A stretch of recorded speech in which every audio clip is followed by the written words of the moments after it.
ಅಸ್ಸಲಾಮು ಅಲೈಕುಂ ಎಲ್ಲರಿಗೂ ನಮಸ್ಕಾರ. ಎಲ್ಲರೂ ಹೇಗಿದ್ದೀರಾ? ನಾನು ಚೆನ್ನಾಗಿದ್ದೀನಿ, ನೀವೆಲ್ಲ ಹೇಗಿದ್ದೀರಾ? ಮತ್ತೆ ಹೇಗೆ ನಡೀತಿದೆ ಇವತ್ತಿನ ದಿನ? ನನಗಂತೂ ಚೆನ್ನಾಗಿ ನಡೀತು. ಉಪವಾಸ ಇದೀವಲ್ಲ, ಹಾಗಾಗಿ ಏನಿಲ್ಲ, ಅದೇ ಇನ್ನೂ ಒಂದು ತಿಂಗಳವರೆಗೂ ಉಪವಾಸ ಇರಬೇಕಲ್ವಾ. ಮಾಮೂಲಿ ಒಂದು ತಿಂಗಳವರೆಗೂ ಹೇಗಿರುತ್ತೆ ಅದೇನೆ.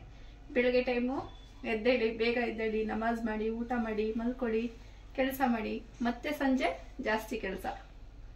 ಹಾಗಾಗಿ ಇವತ್ತು ಏನು ಸ್ಪೆಷಲ್ ಅಂದರೆ, ಇವತ್ತು ಬಾಂಬೆ ದಾಲ್ ಮತ್ತು ಮಟನ್ ಕೈಮಾ ತಂದಿದ್ದಾರೆ. ಅದರಿಂದ ಬೋಂಡ ಮಾಡೋದ, ಸರಿನಾ? ಬೋಂಡ ಅಂದರೆ ಶಾಕ್ ಆಗಬೇಡಿ, ಅದು ಒಂಥರ ಬೋಂಡ ಚೆನ್ನಾಗಿರುತ್ತೆ. ಕೈಮೆ ಉಂಡಲ್ಲೇ ಫ್ರೈ ಮಾಡೋದು ತುಂಬಾ ಚೆನ್ನಾಗಿರುತ್ತೆ. ದಾಲ್ ಜೊತೆಗೆ ಕಾಂಬಿನೇಷನ್. ಬನ್ನಿ ನೋಡೋದ ಹೇಗೆ ಮಾಡೋದ ಅಂತ.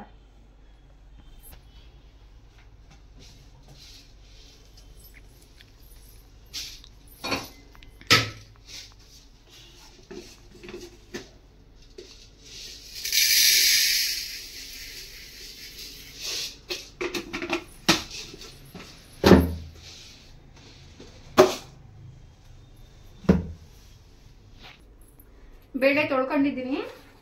ತೊಳೆದಾದ್ಮೇಲೆ ಸ್ವಲ್ಪ ಅರಿಶಿನ,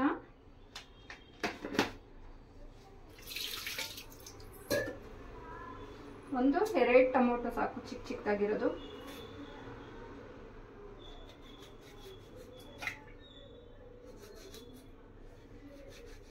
ನಾಲ್ಕೈದು ಮೆಣಸಿನ್ಕಾಯಿ, ಕರಿಬೇವಿನ ಸೊಪ್ಪು.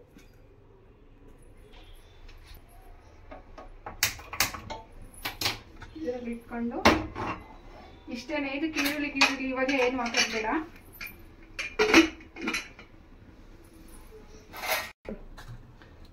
ಬೇಳೆ ಬೇಯೋವರೆಗೆ ಈರುಳ್ಳಿ ಎಲ್ಲ ಕಟ್ ಮಾಡ್ಕೊಬಿಡೋದು.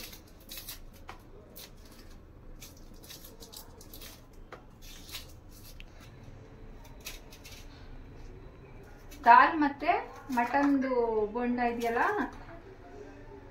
ಎರಡು ಕಾಂಬಿನೇಷನ್ ತುಂಬಾ ಚೆನ್ನಾಗಿರುತ್ತೆ. ಈರುಳ್ಳಿ ಮಾತ್ರ ತುಂಬಾ ಸಣ್ಣದಾಗಿ ಕಟ್ ಮಾಡ್ಕೋಬೇಕು, ಕೈಮಾ ಒಡೆಗೆ, ಬೋಂಡಾಗೆ. ಈ ಒಂದು ತಿಂಗಳು ನಮ್ಮ ಜೀವನನೇ ಚೇಂಜ್ ಮಾಡುತ್ತೆ. ಎಲ್ಲಾರ್ದು ಒಂದೇ ಜೀವನ ಆದ್ರೆ, ನಾವುಗಳಿಗೆ ಒಂದು ತಿಂಗಳು ರಂಜಾನ್ ಹಬ್ಬದಲ್ಲಿ ನಮ್ಮ ಜೀವನನೇ, ಲೈಫ್ ಸ್ಟೈಲೇ ಚೇಂಜ್ ಆಗೋಗುತ್ತೆ. ಯಾಕೆ ಹೇಳಿ, ನಮ್ಮ ಲೈಫ್ ಸ್ಟೈಲ್ ಬೇಗ ಎದ್ದೇಳಬೇಕು, ನಮಾಜ್ ಮಾಡಬೇಕು, ಅಡುಗೆ ಮಾಡಬೇಕು, ಉಪವಾಸ ಇರಬೇಕು. ಅದೊಂದು ತಿಂಗಳು ಅದೇ ಕಳೆದೋಗುತ್ತೆ. ನಮಗಿಂತ ಮಕ್ಕಳಿಗೆ ತುಂಬಾ ಖುಷಿ ಉಪವಾಸ ಅಂತ. ರಂಜಾನ್ ಹಬ್ಬ ಬಂದ್ರೆ ತುಂಬಾನೇ ಖುಷಿ ಇರುತ್ತೆ ಮಕ್ಕಳಿಗೆ. ಉಪವಾಸ ಇರಬೇಕು, ನಮಗೆ ಹೊಸ ಬಟ್ಟೆ ತಗೊಳ್ತಾರೆ, ಆಮೇಲೆ ಕೇಳಿದೆಲ್ಲ ತಗೊಳ್ತಾರೆ. ಆಮೇಲೆ ತಿಂಡಿಗಳಂತೂ ಏನು ಕೇಳ್ತಾರೆ, ಉಪವಾಸ ಇರ್ತಾರಲ್ವಾ, ಏನು ಕೇಳಿದ್ರು ಇಲ್ಲ ಅನ್ನಲ್ಲ, ಎಲ್ಲಾನು ತಗೊಳ್ತೀವಿ. ಹಾಗಾಗಿ ಕೈಮನ ತೊಳೆದ್ಬಿಟ್ಟು ಸ್ವಲ್ಪ ನೈಸಾಗಿ ರುಬ್ಬಿಟ್ಟಿದ್ದೀನಿ, ಸರಿನಾ? ಇದಕ್ಕೆ ಈರುಳ್ಳಿ ಹಾಕೊಳ್ಳೋದ, ಸ್ವಲ್ಪ ಈರುಳ್ಳಿ ಹಾಕೊಳ್ಳೋದ, ಮತ್ತು ಕರಿಬೇವು.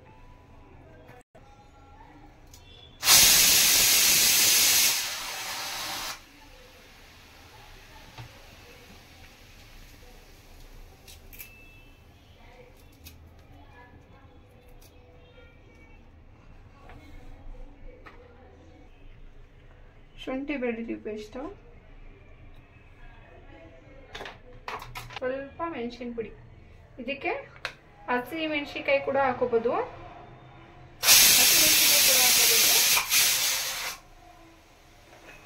ಮಕ್ಕಳು ತಿನ್ನಲ್ಲ, ಅದಕ್ಕೋಸ್ಕರ ಸ್ವಲ್ಪ ಅರಿಶಿನ ಪುಡಿ, ಸ್ವಲ್ಪ ಹುರ್ಗಡ್ಲೆ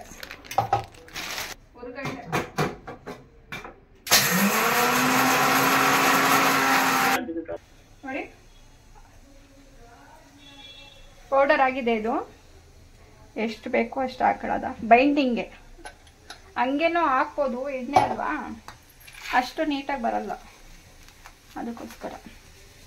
ಅಯ್ಯೋ ಸಾರಿ, ಉಪ್ಪೇ ಹಾಕ್ತಾ ಇದ್ದೀನಿ. ರುಚಿಗೆ ಎಷ್ಟು ಬೇಕು ಅಷ್ಟು ಉಪ್ಪನ್ನು ಹಾಕಿ.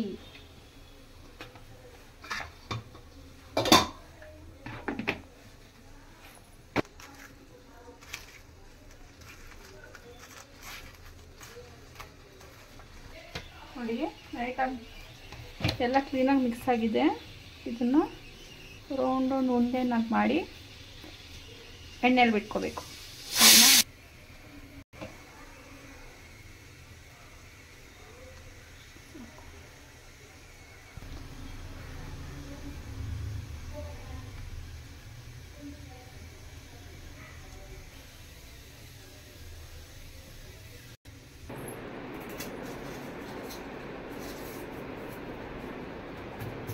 ಆಯಿತು, ಮಟನ್ ಉಂಡೆನೂ ರೆಡಿ ಮಾಡಿದ್ದೀನಿ, ಬೇಳೆನೂ ಬಂದಿದೆ.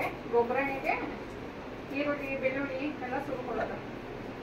ಇದಕ್ಕೆ ಸ್ವಲ್ಪ ಬೆಳ್ಳುಳ್ಳಿ ಜಾಸ್ತಿನೇ ಬೇಕು.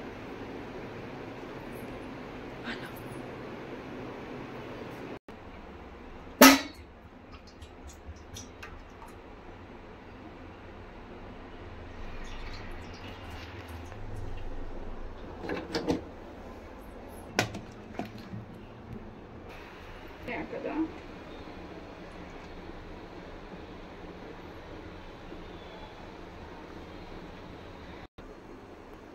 ಈ ಕಡೆ ಒಗ್ಗರಣೆಗೆ ಎಣ್ಣೆ ಕಾಯ್ತಾ ಇರಲಿ, ಅದವ್ರಿಗೆ ಇದು ಎಣ್ಣೆ ಕಾದಿದೆ. ಒಂದೊಂದಾಗಿ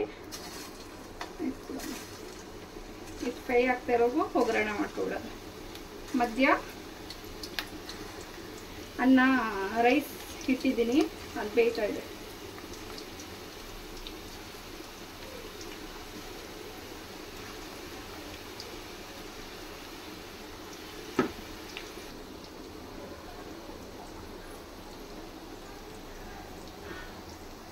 ಬೇಳೆ ನಾವು ಜಾಸ್ತಿ ನೀರು ಹಾಕೋಬಾರ್ದು, ಸ್ವಲ್ಪ ಗಟ್ಟಿನೇ ಇರಬೇಕು, ಸರಿನಾ? ನೀರು ಇರುತ್ತೆ. ಫಸ್ಟು 1 ಸ್ಪೂನ್ ಜೀರಿಗೆ, ಆಮೇಲೆ ಸಾಸಿವೆ ಹಾಕೋಣ. ಆಮೇಲೆ ಬೆಳ್ಳುಳ್ಳಿ ಸಣ್ಣ ಸಣ್ಣದಾಗೂ ಕುಯ್ಕೋಬೋದು, ಇಲ್ಲಾಂದರೆ ಜಜ್ಕೋಬೋದು. ಸಿಪ್ಪೆ ಎಳೆದ್ಬಿಟ್ಟು ಇಟ್ಟಿದ್ದೀನಿ. ಮತ್ತು ಈರುಳ್ಳಿ,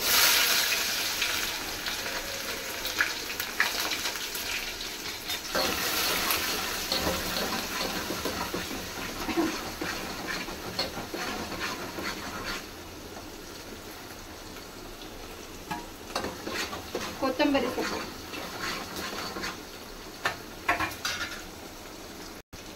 ಕರಿಬೇವು,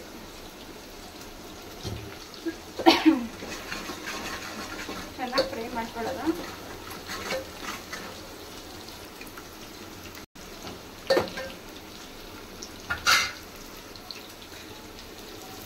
ನೋಡಿ ಏನು ಬಿಟ್ಕೊಳ್ಳೋದು, ಸರಿ ಬೆಂದೋಗುತ್ತೆ.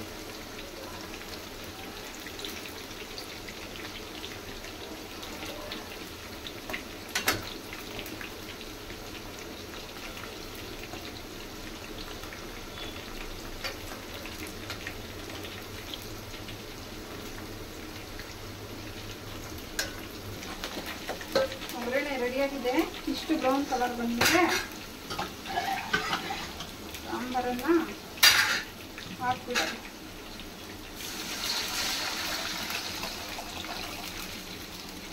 ರೆಡಿ ಆಯಿತು ನಮ್ಮದು ಬಾಂಬೆ ಬೇಳೆ ಸಾಂಬಾರು.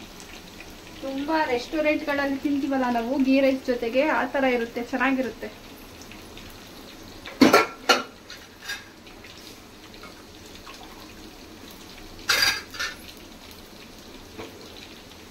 ಸ್ವಲ್ಪ ಉಪ್ಪು ಹಾಕ್ತಿದ್ದೀನಿ.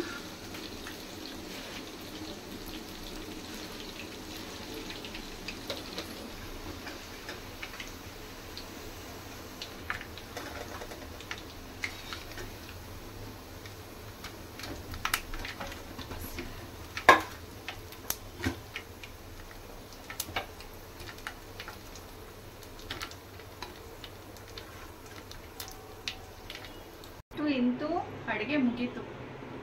ಅಪ್ಪ ಸೆಕೆ ಸೆಕೆ, ತುಂಬ ಸೆಕೆ ಇದೆ. ನಿಂತ್ಕೊಂಡು ಅಡುಗೆ ಮಾಡೋಕ್ಕಾಗ್ತಲ್ಲ, ಅಷ್ಟೊಂದು ಸೆಕೆ ಇದೆ. ಬನ್ನಿ ಇವಾಗ ಏನೇನು ಮಾಡಿದ್ದೀನಿ ನೋಡೋದ. ರೈಸ್ ಮಾಡಿದ್ದೀನಿ, ಅದೇ ನಾನು ಹೆಸರಿಟ್ಟಿರೋದು ಮಟನ್ ಬೋಂಡ ಅಂತ, ಸರಿನಾ? ಇದಕ್ಕೆ ನಾವು ಕರೆಯೋದೇನಂದರೆ ಶೀಖ್ ಕಬಾಬ್ ಅಂತ ಹೇಳ್ತೀವಿ. ಟೇಸ್ಟ್ ತುಂಬಾ ಚೆನ್ನಾಗಿರುತ್ತೆ ನೋಡಿ. ಒಳಗಡೆ ಎಲ್ಲ ಕ್ಲೀನಾಗಿ ಬೆಂದಿರುತ್ತೆ. ಟೇಸ್ಟ್ ತುಂಬಾ ಚೆನ್ನಾಗಿರುತ್ತೆ. ಬೇಳೆ ಸಾಂಬಾರು ಜೊತೆಗಂತೂ ಹೊಟ್ಟೆ ತುಂಬ ಊಟ ಮಾಡ್ಬೋದು, ಅಷ್ಟು ಚೆನ್ನಾಗಿರುತ್ತೆ.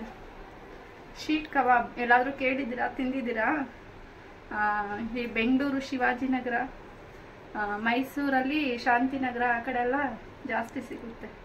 ತುಂಬ ಚೆನ್ನಾಗಿರುತ್ತೆ. ಹೋದರೆ ಆ ಕಡೆ ಟ್ರೈ ಮಾಡಿ, ಸರಿನಾ? ಇಲ್ಲಾಂದರೆ ಮನೆಯಲ್ಲೇ ನಾನು ಮಾಡಿರೋ ರೆಸಿಪಿ ನೋಡಿಕೊಂಡು ನೀವು ಟ್ರೈ ಮಾಡಿ, ಸರಿಯಾಗಿ ಬರುತ್ತೆ. ಬೇಳೆ ಸಾಂಬಾರು ಇದು ಬಾಂಬೆ ಬೇಳೆ ಸಾಂಬಾರು.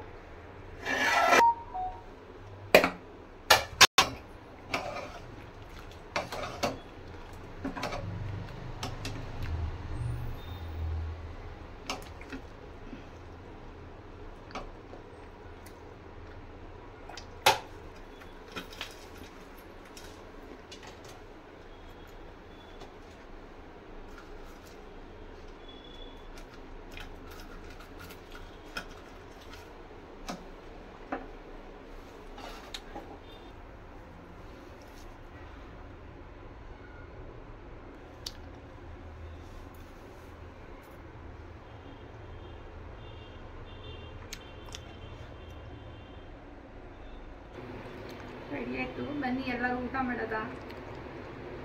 ಇವತ್ತು ಸ್ಪೆಷಲ್ ಏನು ಅಂದರೆ ಬೇಳೆ ಸಾಂಬಾರು, ಕೈಮಾ ಶೀಖ್ ಕಬಾಬ್ ಅಂತ ಹೇಳ್ತೀವಿ. ನಾನು ಸುಮ್ಮನೆ ಹೆಸರು ಕನ್ನಡದಲ್ಲಿ ಏನು ಹೇಳೋಕ್ಕಂತ ಬರ್ತಾ ಇರಲಿಲ್ಲ ಅಲ್ವಾ, ಅದಕ್ಕೋಸ್ಕರ ಮಟನ್ ಕೈಮಾ ಬೋಂಡ ಅಂತ ಹೇಳಿದ್ದು. ಯಾವ ಹೆಸರು ಚೆನ್ನಾಗಿದೆ ನೋಡಿ, ನೀವೇ ಹೇಳಿ ನನಗೆ. ಮತ್ತು ಇದ್ರ ಕಾಂಬಿನೇಷನ್ ತುಂಬಾ ಚೆನ್ನಾಗಿರುತ್ತೆ.